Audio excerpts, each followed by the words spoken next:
Bom dia a todos e a todas. É com imenso prazer que vimos aqui falar novamente sobre balanço iônico, narração muito focado no aspecto de seus custos, ok?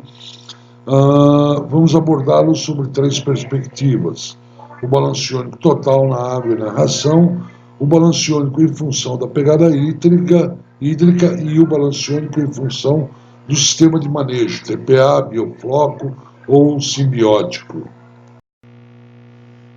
Que foi colocado o quadro da Mona Lisa, associado aí à sequência de Fibonacci, para relembrarmos que o nosso trabalho na agricultura deve seguir o estado da arte, deve ser feito dentro de uma perfeição técnica que nos permita conviver com quatro principais ou cinco principais doenças que trazem prejuízos comerciais.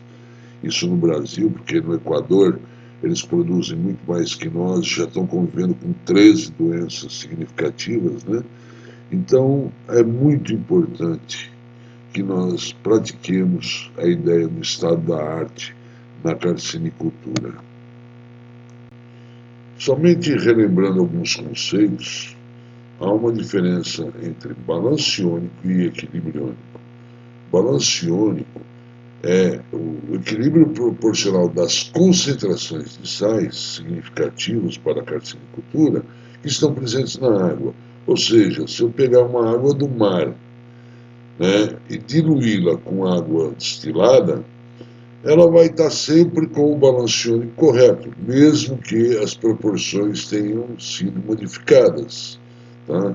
Agora, equilíbrio iônico é a somatória de todos os cátions em proporção à somatória de todos os ânions significativos. O nosso conceito de trabalho é a utilização do equilíbrio iônico com complementação dos sais necessários na ração, para compormos aí um balanço iônico. Este quadro aqui nos permite avaliar a diferença entre balanço iônico e equilíbrio iônico. Nós temos aí as relações cálcio, magnésio, potássio, sódio, potássio, bem similares ao mar. A nossa relação cálcio, magnésio e potássio está 1, 3,37, 0,92. Seria a relação 1,31. A nossa relação sódio-potássio está 28,8 para 1, também muito similar à água do mar. Isso é balanço iônico, ou seja, está relacionado com as concentrações desses sais presentes na água. Agora, quando nós passamos para a milha equivalência, a somatória de cátions e ânions, que é o 26,2 e o 25,68, a proporcionalidade deles está com desequilíbrio em torno de 2%.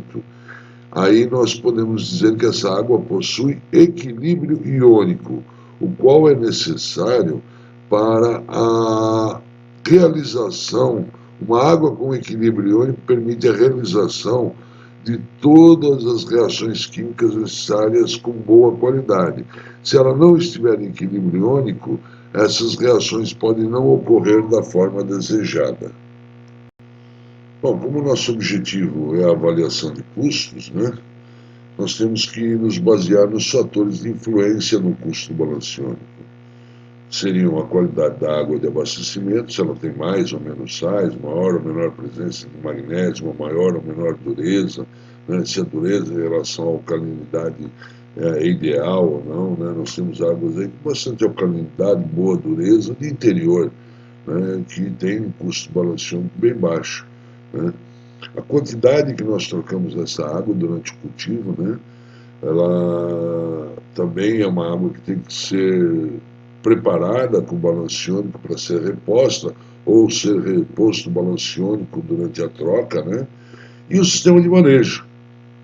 Se eu uso TPA, se eu uso biofloco, se eu uso simbiótico, o sistema de manejo também vai me definir meu custo do balanço iônico, né? Porque ele se baseia em alguns princípios, né, de operação, de manejo. Então, eles vão influenciar diretamente também no custo do balanço iônico. Peguemos aqui uma água real, tá? Um caso real que nos passou pela mão. Uma água lá na região ali de Araçagi, um pouco para frente de Araçagi, e tem uma boa alcalinidade, ó, temos aí a alcalinidade total, e pelo pH, essa alcalinidade total é a alcalinidade de bicarbonatos de 112, temos uma dureza total de 234 miligramas por litro de carbonato de cálcio, o que também é bom, porque é bem mais alta que o teor de bicarbonatos, o que nos dá um teor de magnésio e cálcio bom. Ela tem um nível de potássio razoável e uma salinidade de 0,75. A única preocupação com essa água é o seu pH, que está em 8 e pouco, 8,5, se não me engano, que nos limita quanto aos tipos de sais que nós podemos usar para o balanço iônico, ou para o equilíbrio iônico. Mas ela é uma água que não tem equilíbrio iônico. Olha, vejam, 24,7% é a proporção de cátions e ânions. É deste fator que nós vamos cuidar. Nós não vamos cuidar das relações de concentração, e sim de reduzir esse equilíbrio iônico para algo abaixo de 15%, para que essa água se torne uma água com capacidade ideal para a realização das oxidações de matéria orgânica, as transformações químicas necessárias que ocorrem dentro do tanque de cultivo, ok? Bom, analisando o custo do balanço iônico total desta água para o tanque em questão de 3.000 metros cúbicos, nós vamos observar que, em função dos teores de potássio e cálcio, não vai ser possível trabalhar na salinidade natural da água, ok? Nós vamos ter que levar um pouco a salinidade para 3,2 para que conseguirmos manter a proporção das concentrações ideais, tá? Então, essa água aí, conseguimos um equilíbrio iônico de 1%, tudo muito excelente. Só que o custo por metro cúbico chega aí a R$ 1,10, o que num tanque de 3.000 metros cúbicos, tá, representa R$ 3.301,47 de custo. Isso é um valor bastante alto em função de uma capacidade de criação aí de 2.000 quilos de camarão, tá? Mas ainda teria viabilidade. Porém, é possível ainda economizarmos dinheiro se nós partirmos do conceito do equilíbrio iônico, tá, para a complementação na ração, ok? Bom, dentro do conceito de equilíbrio iônico, nós vamos tentar manter a salinidade natural, ou um pouquinho a mais que a salinidade natural, né, minimizando a aplicação de sais na água. Vejamos que as proporções cálcio, magnésio e potássio estão erradas. Tá, 1,41, 1. A relação sódio-potássio está 14,46. Mas é possível criar camarão nessas condições? É possível, uma vez que o equilíbrio iônico desta água se encontra em 12,11. E a falta dos sais necessários a gente suplementa na ração. Dentro desse conceito de trabalho, nós caímos aí para um custo por metro cúbico de 34 centavos, a um custo total de R$ 1.020,42 para o lago de 3.000 metros cúbicos. Isso reduziu aí violentamente o valor, é 30% do valor do balanço iônico normal, né, convencional. Criando aí um quadro resumo dessa situação, nós temos aí que nesse tanque de 3.000 metros cúbicos, a densidade inicial é de 80 camarões por metro cúbico, uma sobrevivência de 70%, que é o que temos conseguido lá, né, sobre essas condições, e dá uma produção em quilos de 2.016 quilos. Eu utilizei o preço médio de R$ 18, hoje está 16, mas já teve a 22. Então, dentro da sazonalidade anual de preço do camarão de 12 gramas, tá, Usei o preço médio de R$18, que dá um faturamento de R$36.288 de produção nesse tanque. Bom, o balanço iônico total na água tem um custo de 1,10, há um custo total de 3.301,47, representando 9,09% do nosso faturamento, enquanto que o balanço iônico na água mais ração tem uma representação de 2,85% do nosso faturamento. O custo do balanço iônico, gente, é insignificante. Ele é um 45 décimos de milésimo acrescentados lá no final do 0,3445 do custo por metro quadrado em real, que eleva um pouquinho o custo para 1.033,50, tá? Essa é a condição de resumo desta situação comparativa. Aí tem sempre aquele ouvinte mais atento, né? Vai falar, Paulo, mas esse custo aí que você está calculando não é o real, é só o custo inicial, né? Porque eu vou fazer reposição de água no meu sistema e essa água que eu tenho que repor tem que estar com equilíbrio iônico também, então eu vou ter um gasto adicional na água de reposição. E aí nós precisamos saber o seguinte, quantos litros nós gastamos de água por quilo de camarão produzido. Tá?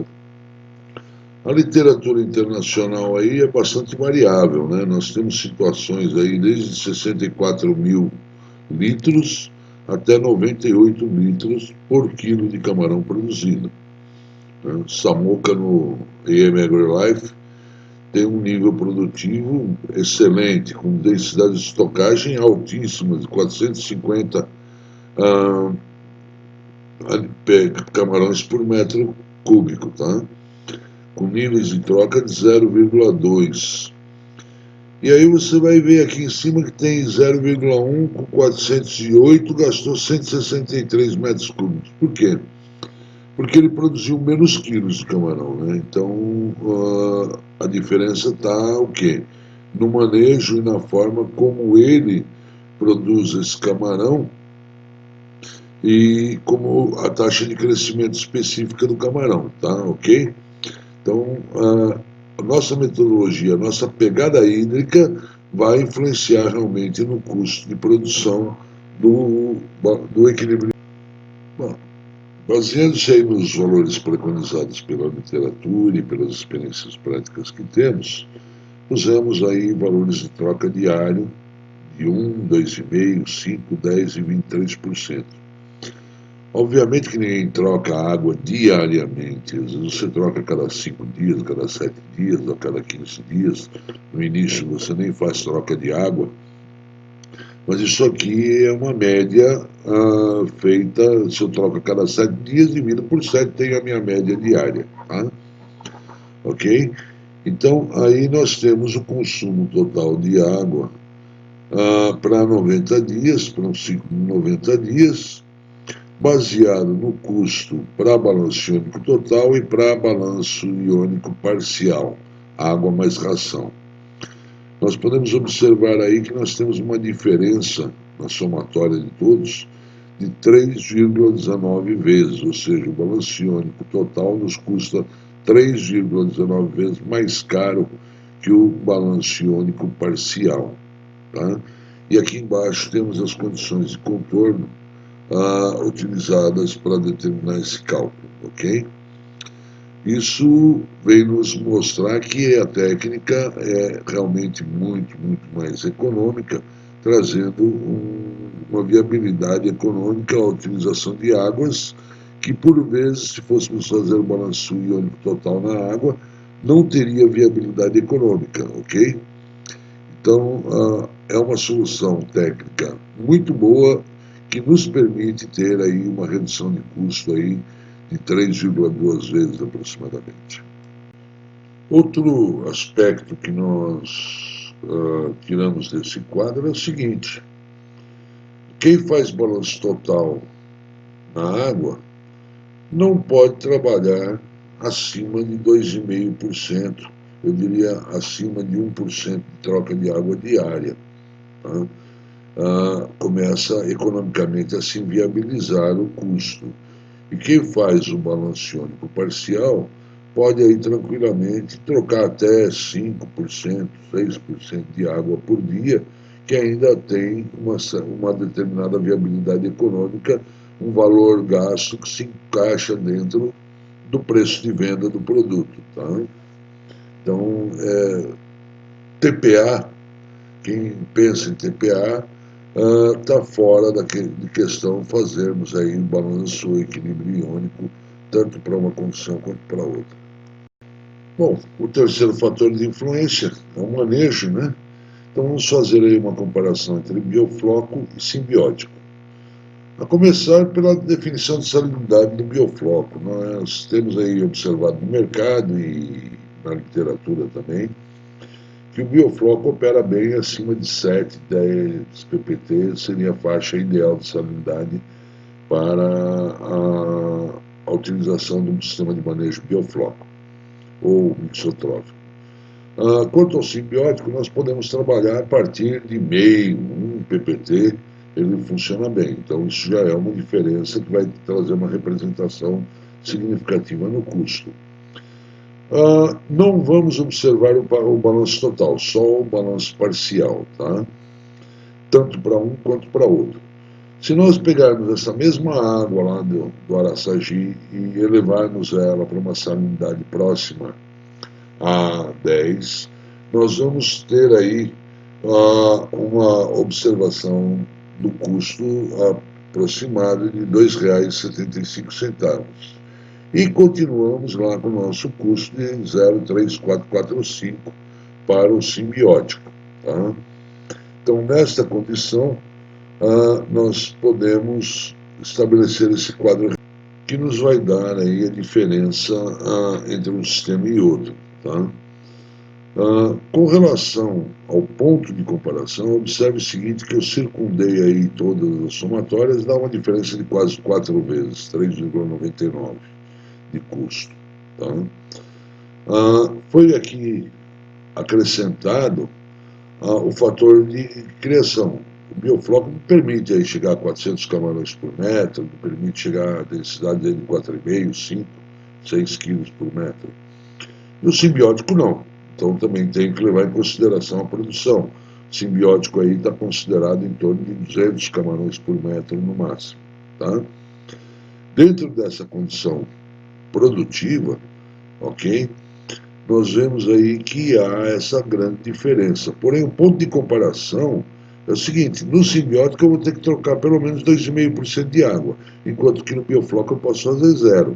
Então, nesse ponto de comparação, que está circundado pelas duas bolas pequenas, os custos praticamente se equivalem. Né? Então, dentro desse conceito, nós podemos dizer que tanto para o biofloco quanto o simbiótico, mesmo trabalhando com uma salinidade bem mais alta no biofloco, tem uma equivalência de custo em função da produtividade e em função da menor troca de água, tá? Tem uma similaridade de custos, não é tão significativa assim não a diferença entre um e outro. Quando fazemos a comparação entre o simbiótico e o biofloco, o objetivo não é merecer um sistema e desmerecer o outro, obviamente. O biofloco é um sistema muito, muito interessante, onde temos águas estuarinas e águas marinhas, praticamente o custo de balanço iônico torna-se zero, então ele vem intensificar um modelo de produção muito interessante, ecologicamente correto, tá? Pois nós acabamos poluindo muito menos o meio ambiente.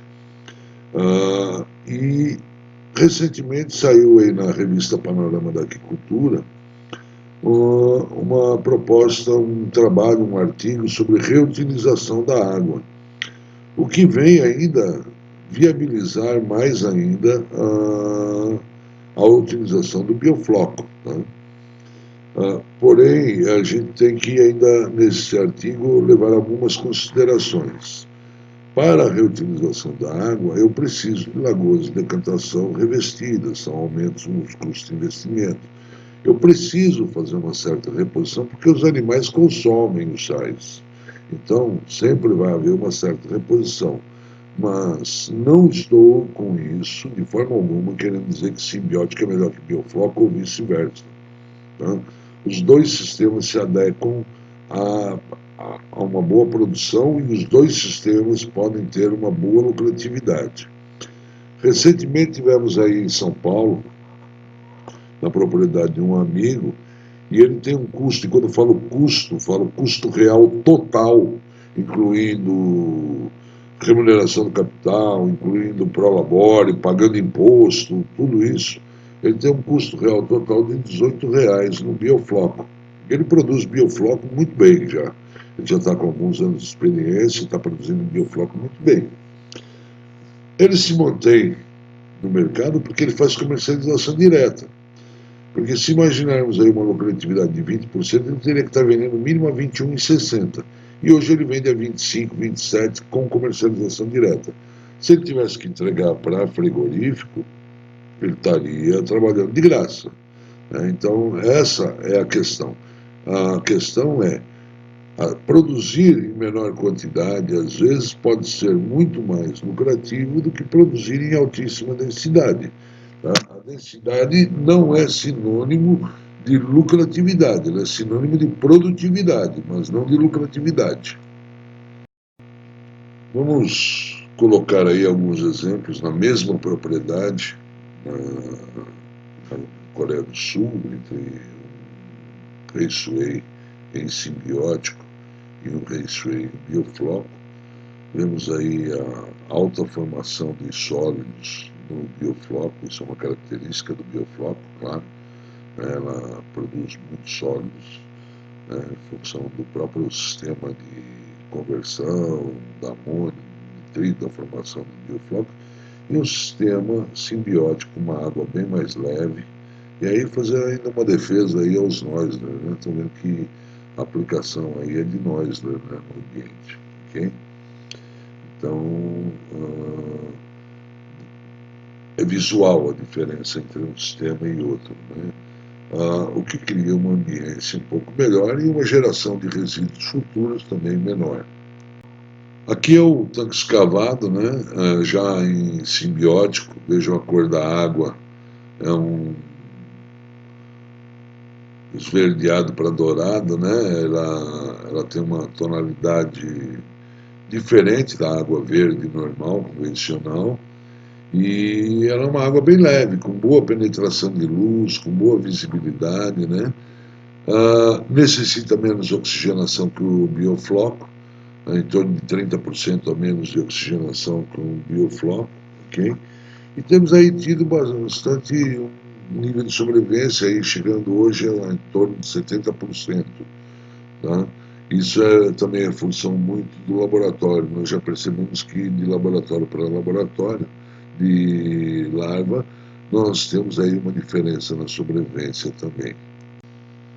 Eu gosto muito de usar essa imagem do Boyd, do livro dele, em que a intensificação da produção ela necessita de forte incremento de gerenciamento, forte incremento de conhecimento técnico e chega a um ponto que tal intensificação não promove mais uma lucratividade boa, começa a haver uma redução da lucratividade.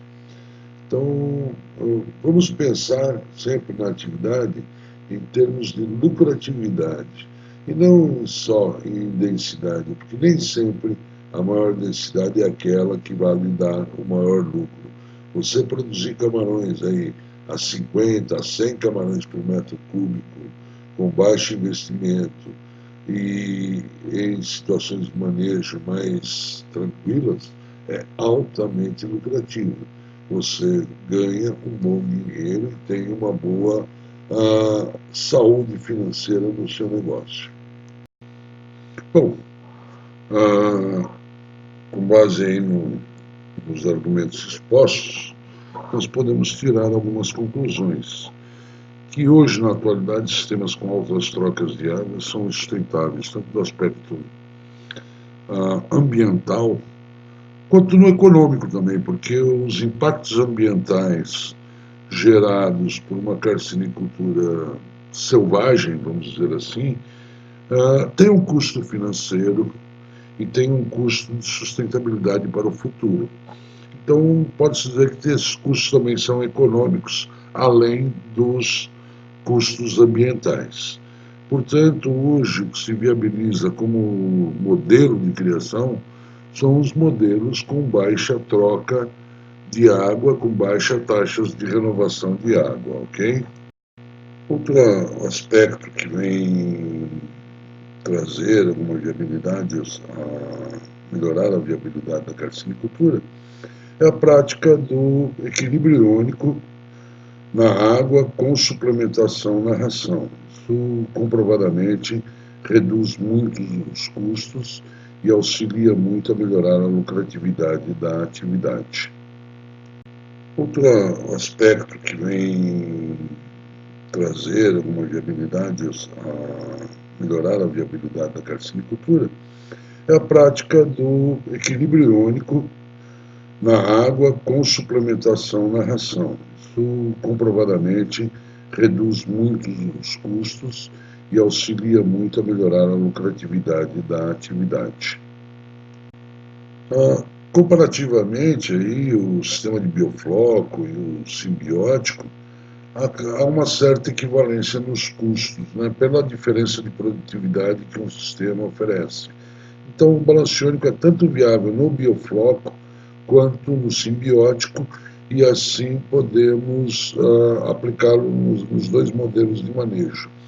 A única vantagem que poderíamos relacionar com o simbiótico é a possibilidade de utilização dele em tanques escavados, o que no biofloco não é uma prática razoável. Outro aspecto que podemos concluir é que nem sempre a questão da lucratividade está relacionada diretamente com a intensificação da produção, né?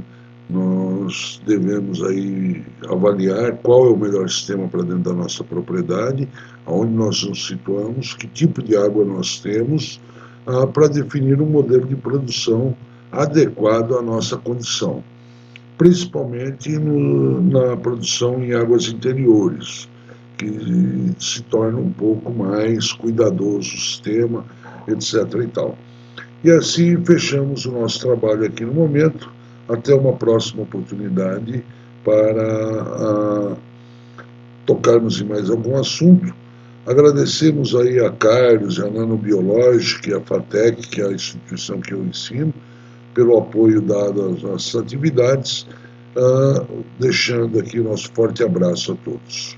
Agradecemos aí a paciência de todos em nos ouvirem.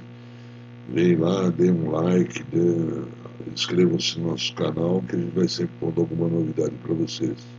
E fica aí meu contato para qualquer dúvida, qualquer esclarecimento, preferencialmente pelo Zap, tá? Fico à disposição para atender.